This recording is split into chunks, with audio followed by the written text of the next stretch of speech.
Hi, thanks for joining us at the Behavioural Software Club. I'm Andy Brown, and today we're going to be talking about project estimation and risk. Now, a primary purpose of estimation is to reduce our project risk. However, what if, instead of reducing our risk, project estimation somehow increased it? In this session, we're going to look at how project estimation can increase risk. And in doing so, we'll connect two themes. In the first theme, we'll show that the biases that lead to project underestimation and narrow confidence limits also lead to projects becoming behind schedule. In this second theme, we'll use ideas from the Nobel Prize-winning prospect theory to show that a project behind schedule has the right conditions to trigger a switch in risk appetite, a switch from risk-adverse into risk-seeking. And we'll also show that overdue projects behave in other strange ways. We'll show that overdue projects often fail to maximise the value available to them. We'll also show that overdue projects have a tendency to make decisions that lead to too much technical debt. So, let's briefly recall the biases that drive project underestimation. And they are the anchoring effect, which is where we're anchored to the initial low value suggested by the business. Overconfidence effect, which is where we have an excessive confidence in our ability to deliver on time. Optimism bias, which is where we underestimate the chances of something bad happening. Planning fallacy, which is where we underestimate our task completion times. And the show-off hypothesis, which is where we take unnecessary risks. All of these are independent biases, and all these biases distort our estimates in the direction of underestimation. In addition to these biases, other factors that will cause project teams to underestimate are gold plating, where we complete work to an unnecessarily high standard, intentional manipulation, or somebody else's problem, and adverse selection, where we are motivated to select the least attractive option. You'll also recall that we also talked about estimations having overly narrow confidence limits, which were caused by a combination of the anchoring effect and the overconfidence effect. So, underestimation plus narrow confidence limits means that when the project does eventually deliver, then not only does it deliver late, but it delivers far outside the range of expected values given in the original estimate. This leads to another consequence. At some stage, everybody will realise that the project is going to be overdue. Once this happens, the team's behaviour will change, and it will change quite significantly. The perception of the project team and the business is that the project is behind schedule, rather than the project was estimated incorrectly. Now, why is this? Well, it's because everyone has been living with the estimate as their reality, and they can't distance themselves from this and get a different perspective. Now, because the perception is that the project is behind schedule rather than the estimate was unrealistic, the focus is on how to bring the project back on track, rather than trying to address an unrealistic schedule. Now, this focus on bringing the project back on track has important implications for the risk appetite of the team. But before we can understand that, we need to learn a little about prospect theory. Now, prospect theory is a great theory developed by Daniel Kahneman and Amos Tversky, winning Daniel Kahneman the Nobel Prize for his efforts. We're going to look at just one aspect of prospect theory, the isolation effect. If you wish to read prospect theory, the following problems are from problems 11 and 12 in the paper. Consider the following situation. You come home from work one day and there on the table is a letter for you. It looks official, so with a bit of trepidation you open it up. However, this is very good news. A distant relative of yours has unexpectedly left you in his will the sum of £1,000. You then notice a second letter and quickly open that up. Boy, today's your lucky day, because this is more good news. It's a letter offering you a choice of one of two options. option A, a 50% chance to win an additional £1,000. Or option B, a 100% chance to win £500. So, which option do you choose? Note down the option you prefer. Okay, finished? Great. Now, consider an alternate situation, and this is problem 12.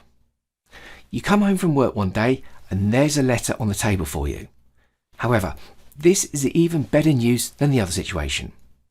A slightly less distant relative of yours, or perhaps an equally distant but slightly wealthier relative, has unexpectedly left you in her will the sum of £2,000.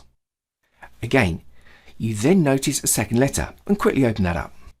However, you really wish you hadn't received that second letter because it's not good news. You've received an unexpected bill for £500. Now, you can choose to challenge the bill. If you do, there's a 50% chance that you'll be successful, in which case you pay nothing. However, there's a 50% chance that you'll lose, in which case you have to pay £1,000. So, which option do you choose? Option C, a 50% chance of losing £1,000 or losing nothing, or option D, a 100% chance to lose £500. Again, note down the option you choose. Now, this is where things begin to get puzzling. For problem 11, we're in a situation of gains. We prefer the safety of a sure £500 in our pocket rather than a gamble of a 50% chance to win £1,000. An overwhelming 84% of us would prefer this option. However, for problem 12, where we're in a situation of losses, we prefer to take a gamble on either paying nothing or £1,000, rather than suffer a surefire loss of £500. In fact, 69% of us prefer to take a gamble. Now, to an economist, this seems odd, because in terms of losses and gains, problems 11 and 12 are identical. In problem 11, we started by gaining £1,000. Then we have either option A, where we may either win another £1,000 or nothing, or option B, a surefire gain of £500. In problem 12, we start by gaining £2,000. Then we have either option C, where we may either lose £1,000 or nothing, or option D, a surefire loss of £500. As we can see, from a financial point of view, option A is identical to option C, and option B is identical to option D. However, they don't feel the same, so we don't choose the same. We're risk adverse when we perceive we're in gains, whereas we're risk seeking when we're in losses. The fact that we behave differently when faced with gains or losses has important implications for that overrunning project. Recall that an overdue project is perceived to be behind schedule. Now, many of us have been on such projects. When you're on one, they're pretty crummy places to be. Everyone's racing around, blaming each other and looking after themselves. So, what type of mindset is this likely to promote? Well, one of gains or one of losses? Well, losses, of course. And this leads to a very important insight. People on an overrunning project will be in a mindset of losses. Now, given what we know about prospect theory, we know that this will trigger risk-seeking behaviour. And this insight has huge implications. People on an overdue project will switch their risk appetite from risk adverse to risk seeking. Now, by risk adverse, we don't mean that a project team will never take any risks, but merely that a project team will only take risks if the benefit of risk taking exceeds the costs. In contrast, an overdue project team will become risk seeking, meaning that they will take a risk even when the benefits do not outweigh the costs. Overdue projects take crazy risks, and they do so for reasons that we can now understand and trace back to project underestimation. And we can say some more about the nature of the risky behaviour of projects that are overdue.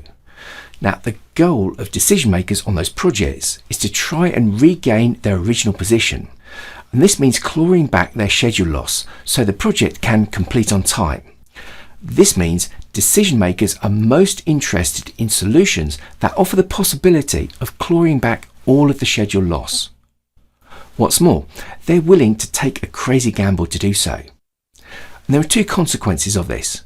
Firstly, we'll see shortcuts taken that recover a small amount of the lost schedule, say cutting some testing, but which have a risk of catastrophic loss. Secondly, you'll see the last race of the day effect. So, what's this? Right, imagine you've gone to the horse races. In your pocket, you have £100 cash. Consider the first scenario. You place £10 on a horse in the first race. It wins. You place £10 on the second race. It also wins.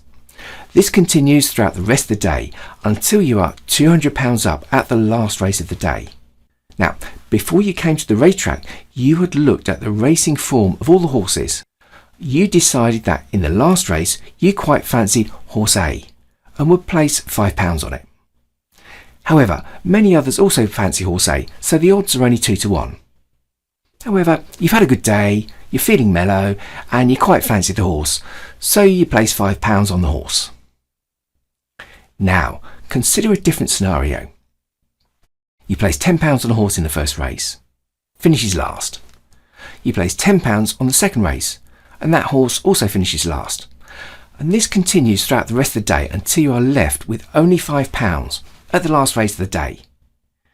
Now, you had planned to put £5 on horse A. However, if you do that, you'll only win £10, leaving you £85 out of pocket for the day. Now, there is another horse in the race, one that you don't fancy anywhere near as much, but neither does anybody else, so it's at 20 to 1. If this horse wins, then at these odds, you will regain your losses and come out even for the day.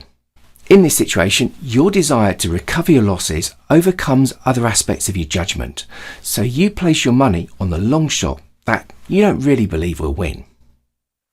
This is the last race of the day effect and is commonly seen on overdue projects where small amounts of project resource are gambled on increasingly long shots.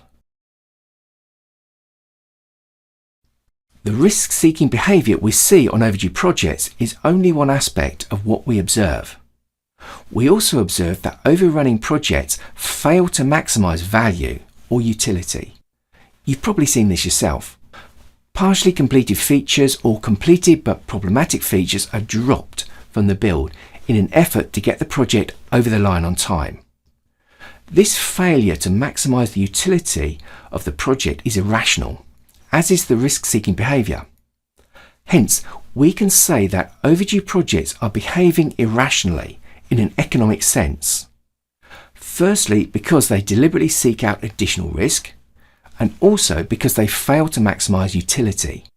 Now, I was reluctant to say this earlier because of the negative connotations of the word irrational. However, now we understand we're referring to behaviour in an economic sense, the term is far more acceptable. And we can see the point at which a project team will switch from rational to irrational behaviour. It will typically occur at the point where the project recognises it cannot meet the agreed deadlines. It's at this point that the perception of the project switches from gains to losses, so the decision making switches from rational to irrational. Now, projects that are behind schedule have another important impact on software development. They contribute disproportionately towards an organisation's technical debt. Imagine the following situation. You're on a project that's on schedule. Everything's going swimmingly. You pick a story from the board and begin to code. Some of the changes you plan to make can be done in one of two ways. There's the proper way, which will take you longer, but will not need any later rework or incur technical debt. Then there's that quick and dirty way, which will take less time, but leaves behind some technical debt. You've sufficient time to code it the proper way, so you do that. Now consider this scenario. Your project is desperately behind schedule. Everything is a nightmare, with buggy codes, skimpy requirements and flaky environments. People are cutting corners left, right and centre just to get something done. Nobody's helping anybody else. You pick up that same story and begin to code. What do you choose to do this time? Do you code properly, spending time you don't have under the watchful eye of the project manager who's breathing down your neck and doesn't even care about technical debt because that's somebody else's problem to pick up after the project is finished and he's gone? Or do you implement a quick and dirty solution, then get on to the next firefighting problem? Overdue projects are a significant contribution to technical debt. You'll recall that all our behaviour, including this switching of our risk appetite, only exists within us today because it once provided our ancestors with an evolutionary fitness benefit. So, what evolutionary benefit could our ancestors have gained from being risk adverse during times of gains, then switching to risk-seeking behaviour during times of losses? We can gain a clue to this from looking at animals' foraging behaviour. In some interesting experiments with yellow-eyed junco birds, researchers found that these birds switch their behaviour in response to the amount of food in their environment. Each bird was held within an enclosure and had a choice of flying to one of two feeding stations. So one feeding station had a fixed amount of food, whereas the other had a variable amount. When a bird had ample food, it preferred the feeding station with a fixed amount of food. However, when a bird had insufficient food, it switched preference and went to the feeding station with a variable amount of food. By doing the maths, we can see that an individual can maximise their survival chances by adopting a prospector strategy. When times are good, it makes no sense to take additional risks to acquire extra food. Therefore, we maximise our survival chances by being risk adverse. In contrast, when times are bad, it makes sense to take risks to acquire food. By doing this, we at least stand a chance of survival. However, by not taking a risk, we are certain to die of starvation. Therefore, when our software projects become behind schedule, we take crazy risks. And we do this because our ancestors maximised their survival chances by taking crazy risks when faced with otherwise certain starvation. Now, mitigation for each of the individual biases was previously discussed in earlier sessions. Therefore, we won't go through them again in detail. However, the best way to avoid your project taking crazy risks and also piling up too much technical debt in the process is to avoid getting into a situation where you switch your risk appetite and become risk-seeking. And the best way to do this is to estimate your project accurately. If you've enjoyed this session, please give us a thumbs up on the link below. And if you're interested in this topic, please hit the subscribe button and connect up with me on LinkedIn. Thanks for watching, and I hope to see you again soon.